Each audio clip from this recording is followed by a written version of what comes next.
Sinepju graudiņš, vārds katrai dienai. Ticība labākai nākotnei. Šodienas rakstu vieta. Jēzus tiem atbildēja: nav jūsu daļa zināt laikus vai brīžus, ko Tēvs ielicis savā paša varā, bet jūs dabūsiet spēku, kad Svētais Gars būs nācis pār jums, un būsit mani liecinieki kā Jeruzalemē, tā visā Jūdejā un Samarijā, un līdz pašām pasaules galam. Apustuļu darbi, 1. nodaļa, 7. un 8. pants. Šodienas pārdomas. Kristietībā vasaras svētkus uzskata par draudzes dzimšanas dienu. Tajos piepildījās Jēzus apsolījums par Svētā gara nonākšanu pārticīgajiem. Pirmajos vasaras svētkos, par ko lasām apustuļu darbu 2. nodaļā, patiesībā notika pirmā atmoda.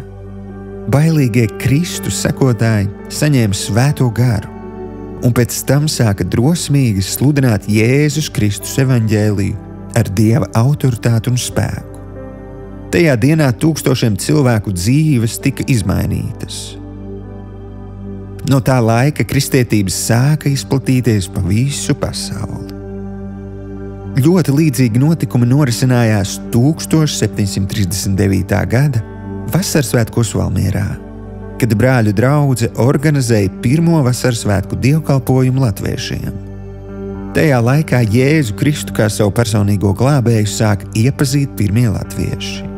Taču Vasarsvētku dienā notika kulminācija.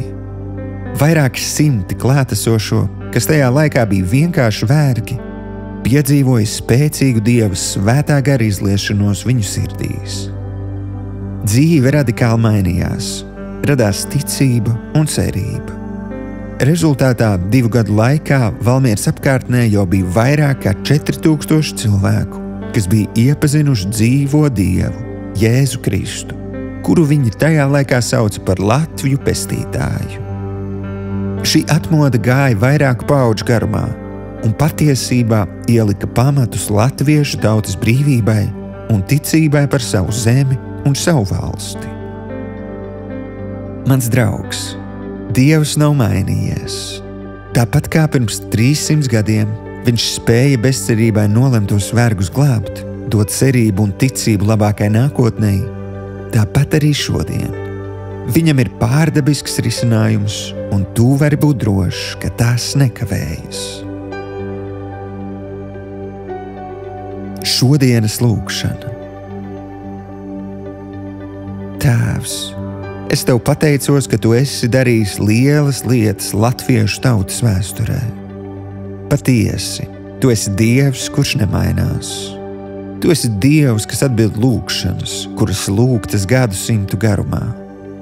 Dievs svētī atkal Latviju un tās tautu ar atmodu. Es ticu, ka tev ir labs plāns ne tikai Latvijai, bet visai pasaulē, un tas nekavējas. Jēzus vārdā. Āmen.